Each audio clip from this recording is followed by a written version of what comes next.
Ce sont ces mêmes personnes qui sont toujours bénéficiaires de ce foncier, au détriment de tous les ayants droit que nous sommes. Ce sont ces mêmes personnes qui ont privé Dakar d'un emprunt obligataire de 20 milliards. Ces gens, s'ils considèrent qu'après avoir fait tout ce qu'ils ont fait, ce qui leur reste maintenant, c'est de déshabiller totalement Dakar, je souhaiterais leur dire à travers ce point de presse et rassurer les Dakaroises et les Dakarois de notre volonté de continuer à construire Dakar. Je terminerai mon argumentaire sur ce premier point en disant que sur tous les projets de ville, que ces projets aient pour nom, comme j'ai déjà dit tantôt, terrain synthétique, voirie urbaine, toilettes publiques, éclairage public, et j'en passe, nous allons nous y atteler. Mais je suis au regret de dire que si l'État du Sénégal considère que l'adversaire s'appelle Barthélémy Diaz, j'oublie de leur rappeler au besoin peut-être que je ne suis pas candidat à l'élection présidentielle et que je ne vois pas pourquoi je dois aujourd'hui être victime d'une telle injustice. Je rappelle aussi que la ville de Dakar n'a jamais été un strapontin ou un tremplin ou un outil de financement de campagne électorale. On ne peut pas, sur une taxe qui s'appelle la contribution économique locale valeur ajoutée, qui a été recouvrée dans la ville de Dakar à hauteur de 95% par des agents de la ville de Dakar, que l'année dernière on reçoive 3 milliards 100 millions et que cette année on veut nous donner 55 millions. Ça, ce n'est plus de l'administration. Nous ne sommes plus en République et ça doit cesser. J'ai voulu le dire parce que, comme j'ai déjà dit, il faudrait que les structures sanitaires, les hôpitaux, que ce soit Dantec, qui est fermé bien sûr, Principal, FAN et j'en passe, qu'ils comprennent qu'il y aurait peut-être des changements dans notre collaboration. Les écoles privées, je pense que quand on vous dit qu'on dépense 3 milliards de bourses, c'est des milliers d'étudiants sénégalais ici et dans la diaspora qui en bénéficient. Ce ne sont pas des militants de Diaz ou des sympathisants de Barthélémy Diaz. Ce sont des Sénégalais tout court, des Dakarois particulièrement. Ça doit cesser cette façon de faire. Il faut qu'on revienne à la raison. Je terminerai donc ce premier point en français, avec votre permission, qui a eu à faire l'actualité. C'est le dossier judiciaire concernant Barthélémy Diaz à la Cour suprême. Me permettrez-vous de la presse de vous inviter à dépassionner cette question, parce que je voulais d'abord dire que personne ne m'a amené à la Cour suprême, c'est moi-même qui me suis...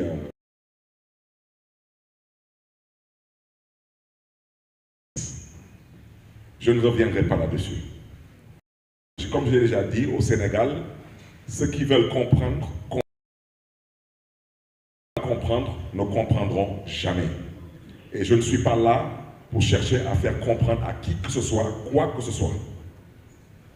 Je suis un citoyen sénégalais avant d'être un responsable politique et avant d'être une autorité. J'ai été victime d'une agression dans une institution de l'État il y a plus d'une décennie de cela. Je veux d'abord déplorer que le régime actuel a eu 12 ans. Mais comme par enchantement, à la veille de chaque élection, ce dossier est réactivé. Comme vous le savez, à la Cour d'appel, j'ai perdu mon procès à la Cour d'appel. Et comme vous le savez, j'aurais pu me limiter en première instance. J'avais été condamné en première instance dans un cadre assez particulier. Et Dieu seul sait que j'aurais pu m'en arrêter là. Mais me demander de payer à la famille d'un nervi un montant qui peut permettre à n'importe quel citoyen sénégalais d'acheter une maison aujourd'hui, c'est insulter l'intelligence des Sénégalais. Je ne vois pas comment un nervi recruté pour 15 000 francs CFA, et les nervis, vous en avez récemment aussi connu et vu. Donc je n'en parlerai pas. On me demande d'indemniser la famille de ces nervis qui étaient venus me faire la peau. Je refuse. Et je continuerai à refuser jusqu'au bout. Et si je n'ai pas gain de cause à la Cour suprême, ils sont libres de faire ce qu'ils veulent. Je ne signerai jamais un chèque au profit de cette famille, jamais de la vie. Si cette famille n'a pas l'humilité, la décence de comprendre que cette situation était une situation déplorable pour toutes les parties, je ne suis pas là pour être le dindon d'une quelconque farce. Je refuse. Ça veut dire que demain, n'importe quel nervi qui perdra la vie dans la rue devra être indemnisé. Donc pendant qu'on y est, que tous les chômeurs aillent devenir des nervis. On me dit que je suis poursuivi en pénal. On me dit que je suis poursuivi pour assassinat. Mais en pénal, c'est vous qui portez les charges. À vous d'apporter les preuves. Personne n'a pu sortir l'arme du crime. Et personne n'a pu apporter la preuve que j'ai tué cette personne. J'ai tiré et j'ai bien tiré. Et je l'ai dit et je le répète. Si quelqu'un s'aventure à refaire cela, je referai la même chose. Parce que je ne suis pas entré en politique pour y perdre ma vie. Je suis entré en politique pour apporter ma modeste contribution. Je voudrais inviter la presse à ce stade à deux choses. Premièrement, c'est en cours d'appel. Il faut qu'on se comprenne de Dakar. Et quand je quitterai là-bas, la Cour suprême, parce que la Cour suprême ne me juge pas. La Cour suprême va examiner ce qui a été fait à la Cour d'appel. C'est ce que je vais d'abord dire. Ensuite, demander à tous les militants de Taxawu Sénégal, à tous les sympathisants de Taxawu Sénégal, s'il vous plaît, ne venez pas chez moi, parce que je n'irai pas à la Cour suprême. Ne cherchez pas à m'accompagner, parce que je n'irai pas à la Cour suprême. Et s'il vous plaît, de grâce, n'allez pas à la Cour suprême. Il ne s'agit pas d'aller là-bas mettre une quelconque pression. Il n'y a que deux choses qui vont se passer le 22 décembre. Ou la Cour suprême confirme ce que la Cour d'appel de Dakar a eu à donner comme verdict. À partir de ce moment, j'aurai épuisé toutes les voies de recours que m'offre la justice sénégalaise. Mais je voudrais que les choses soient claires. Quand on parle de la mairie de Dakar, j'invite les uns et les autres à informer vrai et juste, parce que même si je suis condamné, je garde mon poste de maire de Dakar. Le poste de maire de Dakar, il y a des gens qui n'attendent qu'une seule chose, c'est que je perde ce poste. Boulen Tchatou, mairie de Dakar. Boulen Tchatou. La mairie de Dakar, je ne bougerai pas d'ici. Et puis, à certaines personnes qui sont si excitées et si enthousiastes de me voir perdre la mairie de Dakar, parce que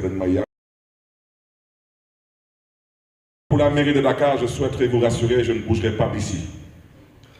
Pour le poste de député à l'Assemblée nationale, et c'est là-bas où je vous invite, vous de la presse, à bien suivre mon raisonnement.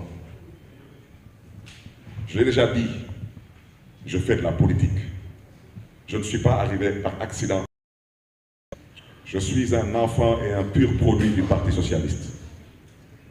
La politique, je la fais sans aucune passion. Je voudrais dire, concernant le poste de député, que je dénonce cette volonté de vouloir remettre en cause le parrainage parlementaire du candidat Khalifa Ababacar Sall. Et je m'explique. Nous sommes 14 députés Taxawu à l'Assemblée nationale. Le parrainage parlementaire, nous avons besoin de 13 députés. Je ne parlerai pas de certaines manœuvres qui consistent à vouloir peut-être débaucher ou vouloir peut-être faire des choses peu catholiques pour éventuellement voir comment un ou deux députés de notre coalition peuvent se retrouver dans une situation autre que la situation qui devait être une situation logique. Je vous fais une petite parenthèse, je pense que lors des élections, les dernières élections, vous avez vu des mandataires être détournés par l'argent. Il y a même des mandataires qu'on a vus dans les institutions de l'État, assis avec des autorités de ce pays, prendre des enveloppes. On a vu des mandataires saboter des listes. Ne soyez pas surpris demain de voir des députés qui devraient naturellement parrainer un candidat, décider qu'ils n'ont jamais signé, ou décider qu'ils ont peut-être décidé de parrainer un autre candidat. Parce que le parrainage, il est libre. Suivez mon raisonnement. Si la Cour suprême confirme ce qu'a dit la Cour d'appel, il faut d'abord que le ministre de la Justice, au passage, vous me permettrez de saluer Maître Aïssata Tall Sall, parce que c'est d'abord une mère, mais c'est une camarade socialiste qui a été mon avocat en première instance lors du procès dans cette affaire de la fusillade de Mermoz-Sacré-Cœur.